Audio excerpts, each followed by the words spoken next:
নমস্কার, আপনাদের সবাইকে স্বাগত আরজি স্পোর্টসে। আমাদের আরজি স্পোর্টসের আড্ডাতে আপনারা যারা আমাদের এতদিন ভালোবাসা দিয়ে এসছেন তাদেরকে আইপিএল নিয়ে আজকে এই বিশেষ আলোচনা। আপনারা সম্ভবত যতদিন দেখেছেন আমাদের ফুটবল নিয়ে আলোচনা দেখেছেন। 18 নম্বর আইপিএল, যেটা বিরাট কোহলির 18 নম্বর জার্সির সঙ্গে মিলে যায়, তাই জন্য সবারই একটা চর্চা, এবার কি বিরাট অতিমানবীয় ফর্মে থাকবে, না বিরাট প্রত্যেকবারের মতো এইবারও সেরকম কিছু করে দেখাতে পারবে না। আমাদের সামনে কেকেআর এবং আরসিবির উদ্বোধনী ম্যাচ ইডেনে, সবার নজর সেদিকে। আমাদের সঙ্গে আছেন আমাদের বিশেষজ্ঞ সৌমেন বাবু, নিশ্চয়ই সবাই চেনেন একে এবং প্রচুর ভালোবাসা আপনারা দেন। সৌমেনবাবুর বক্তৃতা, বক্তব্য, বিশ্লেষণ আমাদের চ্যানেলটাকে যথেষ্ট এগিয়ে নিতে সাহায্য করেছে। আজকে ওনার কাছে আমার কটা প্রশ্ন। ফার্স্ট প্রশ্ন হচ্ছে, আরসিবির স্পেস বোলিং লাইন আপ দুর্ধর্ষ, আগুনের গোলা, কিন্তু আমাদের কেকেআরের ভারতীয় কোনো বেটার স্পেসার নেই। সেটা কি কেকেআরকে একটু পিছিয়ে রাখবে? দেখো, পয়েন্ট এক, তুমি যে কোশ্চেনটা করলে পেস অ্যাটাক নিয়ে, প্রথমত কথা হচ্ছে টিমটা খেলতে নামছে ব্যাঙ্গালোর ভার্সেস কেকেআর। তো ব্যাঙ্গালোর নিয়ে ভারতীয় ক্রিকেটে একটা বিশাল চর্চা আছে, মানে বিশাল ফ্যান বেস একটা টিম, সবাই সাপোর্ট করে, প্রতি বছর বহুত আশা প্রত্যাশা নিয়ে প্রতি বছর মাঠে নামে, কিন্তু আলটিমেটলি এখনো ঠিক রেজাল্টটা ঠিক এখনো অবধি ব্যাঙ্গালোর ম্যানেজমেন্ট এখনো পায়নি, একদম টপ লেভেলে গিয়ে কিন্তু স্কোয়ারটা না পায়নি। লাস্ট 5টা আইপিএলে 4টে প্লে অফে গিয়েও তারা ফাইনালে পৌঁছতে পারেনি, বা কোনো মতে তারা ফাইনালে চ্যাম্পিয়ন হতে পারেনি। তো ব্যাঙ্গালোরকে নিয়ে প্রত্যাশা খুব। সেই দিক থেকে কেকেআরকে last year champion, back to back champion হওয়ার একটা তাদের সুবিধা, এবং ফার্স্ট ম্যাচ তারা উদ্বোধনীয় ম্যাচ কলকাতা মাঠে খেলবে। এবার আসি তোমার পয়েন্টটার কথা, পেস অ্যাটাক। ব্যাঙ্গালোরের পেসে নেতৃত্ব দেবে হ্যাজেলউড আছে, আর সবথেকে ভারতীয় বোলার আছে ভুবনেশ্বর কুমার। ভুবনেশ্বর কুমার খুব ইকোনমিক বোলার, খুব মাথা ঠান্ডা করে জায়গায় বল করে, ইকোনমিক। লক্ষ্য করে দেখবে এতগুলো আইপিএল সিজন হয়ে গেছে, ভুবনেশ্বর কুমার ইকোনমিক খুব বেশি 5, 6, 6.5 মধ্যে ঘোরাঘুরি করে। খুব ইকোনমিক বোলার ভুবনেশ্বর কুমার। নতুন বলে খুব ভাইটাল, এবং স্লক ওভারে ব্লক হলে বল করে, খুব রান কম দেয়। অস্ট্রেলিয়া পেস বোলার হ্যাজেলউড আছে, এবং তার সাথে ওদের পেস অ্যাটাকের সাথে যে কন্টিনিউয়াসলি এবছর টিমটা আরেকটু চেঞ্জ করেছে। তুমি যে বলতে পারলে যে, মানে যেটা বলছিলে যে ব্যাঙ্গালোরের পেস অ্যাটাক বেটার, সেদিক থেকে কিন্তু হর্ষিত রানা আমাদের কেকেআরে অনেকটা পিছিয়ে নেই। আমাদের ইন্ডিয়ান ক্রিকেটে হর্ষিত রানাকে কিন্তু আর আনক্যাপ বলা যাবে না। সে ন্যাশনাল টিমের হয়ে সে চ্যাম্পিয়ন্স ট্রফিতে খেলেছে এবং ভালো পারফরমেন্স করেছে। তো সে কিন্তু আনক্যাপ প্লেয়ার নয়, তাকে কিন্তু চিন্তাভাবনা করে খেলতে হবে। আর তারপরে আমাদের পেস অ্যাটাক কেকেআরের স্পেন্সার জনসন এখন কেকেআর ম্যানেজমেন্ট কি ফর্মুলাতে খেলতে যাবে, এখন যেহেতু প্রথম ম্যাচ, কোচ ম্যানেজমেন্ট ঠিক করবে কি ফর্ম্যাটে খেলতে নামবে। দুটো স্পিনার, পেস অ্যাটাক দুজন, আর এদিকে আবার রাসেল তো আছেই। মানে রাসেলের সাথে রাসেল পেস অ্যাটাকের মধ্যে রাসেল, হর্ষিত রানা দুটো পেস বোলার, ওদিকে বরুণ চক্রবর্তী, সাথে হচ্ছে সুনীল নারিন, 4টে। আর একটা পেস বোলারকে কিভাবে ইউজ করা যায় সেটা কোচ ম্যানেজমেন্ট ভালোভাবে বুঝবে। আইপিএলে যেটা ইম্প্যাক্ট ফ্যাসিলিটি আছে, ইম্প্যাক্ট ফ্যাসিলিটিতে কেকেআর ওই জায়গাতে চেতন সাকারিয়াকে ইউজ করতে পারে, লেফট হ্যান্ড পেসার। তারপর বৈভব অরোরা আছে, পেস অ্যাটাককে এইভাবে ইউজ করতে পারে। আবার যদি কোচ ম্যানেজমেন্ট চিন্তা করে ইডেনের পিচ কীরকম হচ্ছে, এবং সবথেকে বড় সম্ভাবনা আছে কালকে একটা ঝড় বৃষ্টির সম্ভাবনা আছে, তো এই রকম ওয়েদারে একটা পেস অ্যাটাক, পেস বোলার চেতন সাকারিয়াকে ইম্প্যাক্ট হিসেবে বা বৈভব অরোরাকে ইম্প্যাক্ট হিসেবে ইউজ করবে, না আর একটা অপশান আছে স্পিন অ্যাটাক। মায়াঙ্ককে সাইন করেছে, খুব লেফট ব্রেক ভালো বল করে, তাকে নিয়ে আসবে। এখন বলতে গেলে খুব ব্যালেন্স সাইড কেকেআরে বলতে ইন্ডিয়ার প্লেয়ার খুব কম আছে, বাট মানে ইন্ডিয়ার ক্যাপ প্লেয়ার কম আছে, but KKR last season champion কিন্তু এইভাবেই হয়েছে। যে শ্রেয়স আয়ারের জায়গায় অঙ্কিত রাহানে, এইটা একটা বিশাল একটা চর্চার বিষয় সমস্ত মানে ফলোয়ারদের বা সমস্ত আমার সমর্থকদের, যে রাহানের ঘরোয়া ক্রিকেটে 2024-25 খুব ভালো গেছে, কিন্তু সেগুলো কিন্তু কোনোটাই টি-20 ফরম্যাটের নয়। টি-20 ফরম্যাটের রাহানে কতটা শ্রেয়স আয়ারের জায়গা নিতে পারবে সেটা কিন্তু একটা বিশাল আমাদের ব্যাটিংয়ের একটা এফেক্ট, ভালো না খারাপ সেটা একটু যদি বিশাল করে। দেখো ব্যাপার হচ্ছে আমার দেখতে হবে আমার কেকেআরের ব্যাটিং লাইন আপে আমি ফিল সল্টকে ছাড়তে বাধ্য হয়েছি, সেই জায়গায় আমি ডিকককে নিয়ে আমার জায়গা পূরণ হয়ে গেছে। আমি ওপেনিং জুটি হিসেবে ডিকক নারিনকে ইউজ করছি। কিন্তু ডিককের বয়সটা একটু ফ্যাক্টর নয় কি? না না, কখনোই এটা হবে না। ও সাবকন্টিনেন্টাল ক্রিকেট খেলছে, সাউথ আফ্রিকা টি-20 লিগগুলো খেলছে, খুব এমন অসুবিধা হবে না। এবং আমি বলছি কেকেআরের সেরা রিক্রুট হবে ডিকক। ডিকক কিন্তু প্রথম 6 ওভার এবং পাওয়ার প্লেতে যে ব্যাটিংটা স্টার্টটা দিয়ে যায়, যেটা ফিল সল্টের থেকে আমরা পেয়ে এসেছি, সেটা কিন্তু ডিকক ওই টাইপেরই প্লেয়ার। এবার যেটা বলতে আসছিলাম তোমার পয়েন্ট অনুযায়ী, যে রাহানে ব্যাট করতে এলে কিন্তু ফার্স্ট রাউন্ড ব্যাট করতে আসবে, কেননা অবভিয়াসলি সেকেন্ড রাউন্ড সবসময় ভেঙ্কটেশ আয়ার চলে যাবে। ফার্স্ট রাউন্ডে ব্যাট করতে এলে আমার দুটো অপশান ছিল, রঘুবংশী আর রাহানে। তো রাহানে যেহেতু ক্যাপ্টেন, তো কোচ প্রথম ম্যাচে দেখবে, প্রথম কয়েকটা ম্যাচে দেখবে, তো রাহানেকে আন্ডারএস্টিমেট করার কোনো জায়গা নেই। কারণ অনেক ক্যাপ প্লেয়ার, ইন্ডিয়ান ক্যাপে অনেকগুলো ম্যাচ খেলেছে, অনেক অভিজ্ঞতা আছে, এবং সাবকন্টিনেন্টাল পিচে ইন্ডিয়ার পিচে কীভাবে ব্যাট করতে হয় সেটা রাহানে অনেক অভিজ্ঞ, ভালোভাবে জানে। আশা করছি এই সিজনে রাহানে ব্যাক করবে, কেন রাহানে সবথেকে বড় কথা এবারের ডোমেস্টিক লেভেলে খুব ভালো রানের মধ্যে আছে। তো কলকাতা বরাবরই একটা চমক দেয়, কলকাতা নামের পিছনে দৌড়ায় না, ক্যাপের পিছনে দৌড়ায় না। কেকেআর সবসময় কলকাতা যেভাবে টিম করে, একটা সাবকন্টিনেন্টাল ডোমেস্টিক লেভেলে যারা সারা বছর ভালো ক্রিকেটটা খেলে তাদেরকে নিয়ে টিম করে। তো সেই দিক থেকে খুব একটা অসুবিধা হবে না। রাহানে আশা করি রানের মধ্যে ফিরবে। 4 নম্বর ভেঙ্কটেশ আয়ার, আয়ারের পরে মনীষ পান্ডের ব্যাপারটা হয়ে গেছে, কলকাতাকে ডাইরেক্ট টিমে মনে হয় না খেলাতে পারবে, তাকে ইম্প্যাক্ট ব্যাটসম্যান হিসেবে মনীষ পান্ডেকে ইউজ করতে পারে।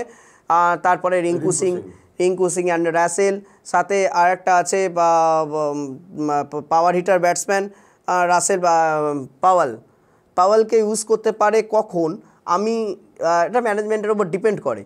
ম্যানেজমেন্ট যদি মনে করে আমি একটা পেস বোলারকে, ধরুন অ্যান্ড্রে নোকিয়া খেলছে ফার্স্ট টিমে, স্পেন্সার জনসন খেলছে ফার্স্ট টিমে, আমি একটা ফরেনারকে ইম্প্যাক্ট হিসেবে করে আমি পাওয়ালকে ব্যাট করতে পাঠাতে পারি। যখন আমার দেখবো প্রথম দিকে 2-3টে উইকেট পড়ে গেছে ব্যাটসম্যান, আমি বড় করব, সেরকমভাবে যাওয়ার নেই, কারণ ডিকক খেলছে, হ্যাঁ ঠিক আছে, তারপরে রাসেল খেলবে, হ্যাঁ ডিকক রাসেল নারিং অটোমেটিক চয়েস একটা বোলার। হ্যাঁ এবার আমি বলছি স্পেন্সার জনসন আর হচ্ছে একটা pace bowler Nokia, south Africa pace bowler, এবার একজনকে খেলালে তো একজনকে ইম্প্যাক্ট হিসেবে, ব্যাটিং ইম্প্যাক্ট হিসেবে খেলাতেই পারে। তো সেই হিসেবে কেকেআর ম্যানেজমেন্ট একটা করবে। কিন্তু পাওয়েল খুব পাওয়ার হিটার ব্যাটসম্যান, এটা খুব প্লাস পয়েন্ট। এবার আমি একটা ছোট্ট বিশ্লেষণ করে বলে দিচ্ছি, এই ম্যাচটা কিন্তু 50-50 ম্যাচ। সবসময় এই ম্যাচ কেকেআর সবসময় এগিয়ে থেকে স্টার্ট করে, আর ব্যাঙ্গালোর সবসময় ডোমিনেট, মানে বেস্ট টিম হিসেবে তারা সবসময় এগোয়, মাঠে নামে, বাট ডোমিনেট করে এই কেকেআর কিন্তু আরসিবিকে 49 রান অল আউট করেছে। এই কেকেআর কিন্তু কলকাতা মাঠে যেগুলো চেঞ্জগুলো হয়েছে, আজকে ফিল সল্ট কিন্তু কেকেআরে ভালো পারফরমেন্স দিয়ে গেছে, সেই ফিল সল্ট কিন্তু ব্যাঙ্গালোরে ওপেন করতে নামবে। স্টার কেকেআর এবং কেকেআর পেস অ্যাটাক এবং স্পিন অ্যাটাক, তারা দীর্ঘদিন ধরে রাসেলের বল, দীর্ঘদিন ধরে নারিনের বল, বরুণ চক্রবর্তীকে সে কিন্তু ফেস করেছে ফিল সল্ট। এবার এটা তো একটা প্লাস পয়েন্ট, ফিল শটেরও কি মাইনাস পয়েন্ট সেটা তো আমাদের বোলাররাও জানে। অবশ্যই সেগুলো তো আছে, খেলার মাঠে সেগুলো তো থাকবেই। আমি যেগুলো ডিভাইডেড করতে চাইছিলাম, আরসিবি টিমে ফিল সল্টের সাথে বিরাট কোহলি ওপেন করছে, ঠিক আছে, সেই দিক থেকে আমাদের ওপেনিং পার্টনার ডিককের সাথে নামবে হচ্ছে নারিন। তো এই হিসেবে দেখতে গেলে দুটো সাইডই ব্যালেন্স সাইড, দুজনেরই ওপেনিং পার্টনার জুটি খুব ভালো। এবার দেখার যে পাওয়ার প্লেতে কোন ওপেনার জুটি একটা বড় রান দিতে পারে, যাতে পরবর্তী ব্যাটসম্যানদের অনেক খেলতে সুবিধা হয়। এবার ফিল সল্টের পরে যেমন চলে আসছে মিডিল অর্ডারটা আসছে, মিডিল অর্ডারে ও যে রজত পাটিদারের পরে এবারে new signing Tim David, Mumbai থেকে তুলে এনেছে, বড় হিট করতে পারে টিম ডেভিড, আর সাথে লিভিংস্টোন আছে। তো লিভিংস্টোনেরও বড় শট করার এবং স্লক ওভারে ব্যাট করার, হ্যাঁ, এবং দীর্ঘদিন ধরে লিভিংস্টোন খুব একটা রানের মধ্যে নেই। এবার মিডিল অর্ডার ব্যাটসম্যান হিসেবে দেখতে গেলে কেকেআরের সেই জায়গায় আমার ফার্স্ট রাউন্ড নামছে নয় রঘুবংশী, লাস্ট সিজনটা রঘুবংশী ফার্স্ট অটোমেটিক 3 নম্বর জায়গাটা খেলেছে। রঘুবংশী, রাহানে, রিঙ্কু সিং, তারপর হচ্ছে ভেঙ্কটেশ আয়ার। এই জায়গাটা মিডল অর্ডার ব্যাটসম্যানরা দেখতে গেলে কেকেআর কিন্তু অনেকটাই এগিয়ে আছে, মিডল অর্ডার ব্যাটসম্যানটা অনেক এগিয়ে আছে। এইবার হচ্ছে স্লক ওভার ব্যাটসম্যান, স্লক ওভারে অ্যান্ড্রে রাসেলের সাথে টিম ডেভিডের তুলনা করলে অনেকটাই এগিয়ে অ্যান্ড্রে রাসেল। তার কারণ হচ্ছে সে অলরাউন্ড পারফরমেন্স করতে পারে, তার বলটাও আছে। তো এটা দেখার যে কালকে মানে আমাদের প্রথম ম্যাচে আইপিএলের প্রথম ম্যাচে অ্যান্ড্রে রাসেল কতটা ফর্মে থাকে। না, এতগুলো সিজন হয়ে গেল রাসেল আর নারিন খেলছে কেকেআর টিমে, তো এটা দেখার আছে যে কে এগোয়।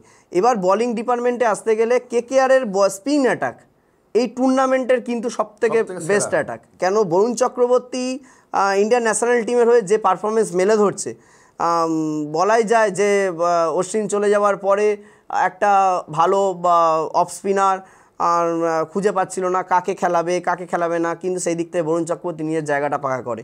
সাথে নারিন বিশাল অভিজ্ঞ প্লেয়ার, দীর্ঘদিন ধরে কেকেআর টিমে আছে এবং টি20 সাবকন্টিনেন্টাল ক্রিকেটগুলো খেলে আসছে, সেই দিক থেকে স্পিন অ্যাটাক কেকেআরও ভালো। আচ্ছা, রিঙ্কু সিং আর ভেঙ্কটেশ আয়ারের যে ফিনিশিং আগের সিজনে ছিল, সেটা যদি এই সিজনে পুরোটাই থাকতে পারে তাহলে তো কেকেআর অটোমেটিক চয়েসে অনেকটা এগিয়ে যাচ্ছে। হ্যাঁ, এই কতগুলো জিনিস আছে, বেসিক জিনিস, সেগুলো বুঝতে গেলে আজকে আমাদের কেকেআর টিমে 3-4 করে লেফট হ্যান্ড ব্যাটসম্যান আছে। তো আমাকে দেখতে হবে অপোনেন্ট টিমের স্পিনার ওদের মানে অফ স্পিনার কতটা ভালো, অফ স্পিন কতটা বেটার, সেই দিক থেকে স্পিন অ্যাটাক কিন্তু ব্যাঙ্গালোরে খুব একটা ভালো নয়। স্পিন অ্যাটাকে সেই ওদের স্বপ্ননীল বলে একটা লেফট হ্যান্ড স্পিনার আছে, খুব ভালো বোলার, এর আগে মুম্বাই খেলেছে। আর একজন কেকেআরের Suresh Sharma left hand spinner, KKR আগের সিজনেও ছিল, তাকে নিয়েছে। এবার একটা লেফট হ্যান্ড স্পিনারকে দিয়ে লেফট হ্যান্ড ব্যাটসম্যানদের কতটা বেনিফিট পাবে আমার মনে হয় না, কারণ ভালো অফ ব্রেক বোলার কিন্তু ব্যাঙ্গালোর টিমে নেই। সেই দিক থেকে কেকেআরের দেখতে হবে অনেকগুলো লেফট হ্যান্ড ব্যাটসম্যান আছে, ভেঙ্কটেশ আয়ার আছে, ডিকক আছে, রিঙ্কু সিং আছে, এই এতগুলো লেফট হ্যান্ড ব্যাটসম্যান, তো সেই সুবিধাটা নেবে। আচ্ছা, আর একটা প্রশ্ন, যেটা হচ্ছে ইডেনের যে পিচ, বেলা যত গড়াবে তত স্লো হতে থাকবে। এইখানে আগেরবার কেকেআর এখানে ছিল অপ্রতিদ্বন্দ্বী, মানে এই পিচের যে খেলা, অন্যান্য যতই ইন্ডিয়ান প্লেয়াররা আসুক তারা কিন্তু ইডেনের এই পিচে মানানোটা একটা অসুবিধা হয়ে যাচ্ছে, বলছিল রাত্রির বেলা, সেইখানটা কতটা কেকেআরের সুবিধা। দেখো এখন আমাদের যে কলকাতার ওয়েদার রাত্রিরে খুব একটা শিশির পড়ছে না, তবে ম্যাচ করাবে তত কিন্তু যখন ঝড় বৃষ্টি আসবে পিচ একটুখানি স্যাঁতস্যাঁতে হবে। এখন ঝড় বৃষ্টি আসলে সেটা টোটালি আলাদা সিস্টেম চলে যায়। অলরেডি কালকের যা ওয়েদার কোচ ম্যানেজমেন্টের মাথায় অলরেডি ঢুকে গেছে যে এই ওয়েদারে কি প্ল্যানিং করবে, কেননা কালকে ওয়েদার রিপোর্ট প্রায় 70% ঝড় বৃষ্টি হওয়ার সম্ভাবনা আছে। তো আমি চাইবো না যে যারা খেলাধুলা ভালোবাসে, যারা ক্রিকেট প্রেমী, তাদের এত সুন্দর ম্যাচ তারা দেখা থেকে বঞ্চিত হোক, এটা কখনো চাইবো না। যারা মাঠে এত টাকা দিয়ে টিকিট কেটে মাঠে যাচ্ছে, টিকিট কেটেছে, তারা যেন খেলাটা ভালোভাবে দেখতে চায়, এটা চাইবো। কিন্তু যদি বাই চান্স বৃষ্টি হয়, সেক্ষেত্রে অবভিয়াসলি সবসময় টস জিতে সবসময় বল করাটা আগে, কেননা খেলাটা অনেক ছোট হয়ে যাবে, তোমার চেস করতে অনেক সুবিধা হবে। তো অতএব টসটা খুব ভাইটাল হতে যাচ্ছে। আর একটা পিচ যদি ঝড় বৃষ্টি না হয়, ইডেনের পিচ যত ভাঙবে তত স্পিনারদের সুবিধা হয়। এর আগেবার কিন্তু স্পিন জাদুতেই কেকেআর শেষ করে দিয়েছিল, এইবারও কি মনে হয় সেম পিচ হবে না পিচ চেঞ্জ হতে পারে? আমরা পিচ কেকেআর নতুন খেলতে নামছে আইপিএল, এই পিচকে তো আমরা প্রথম ম্যাচ থেকে আমরা জাস্টিফাই করতে পারবো না, কিন্তু এই পিচে কতগুলো রঞ্জি ম্যাচ হয়ে গেল, ইস্টার্ন বেঙ্গল খেললো, সেইখান থেকে পিচটা যতটা মনে হলো ন্যাচারালি রঞ্জি ম্যাচগুলো রাত্রিবেলা হয় না, দুপুরের দিকে প্রথম দিকে ব্যাট করলে সবসময় ফেসিলিটি পাবে ইডেনের পিচে। আর আমি বারবার বলছি, ইডেন এমন একটা মাঠ, সমর্থকদের চেঁচানো, সমর্থকদের উল্লাস গর্জন, ইডেনের পিচ, এন্টারটেনমেন্ট সব রেডি, কিন্তু প্রথম 6 ওভার পাওয়ার প্লে এবং লাস্টের 5 ওভার ম্যাচের রেজাল্ট ডিপেন্ড করবে। আর বরুণ চক্রবর্তী নারিনের বল কতটা মানে খেলতে পারবে ব্যাঙ্গালোর, তার উপর ডিপেন্ড করছে ব্যাঙ্গালোর ম্যাচের রেজাল্ট। অশেষ ধন্যবাদ, আপনারা আমাদের সঙ্গে থাকবেন, আমরা আবার আসছি, সঙ্গে থাকুন আমাদের আরজি স্পোর্টসের। নমস্কার।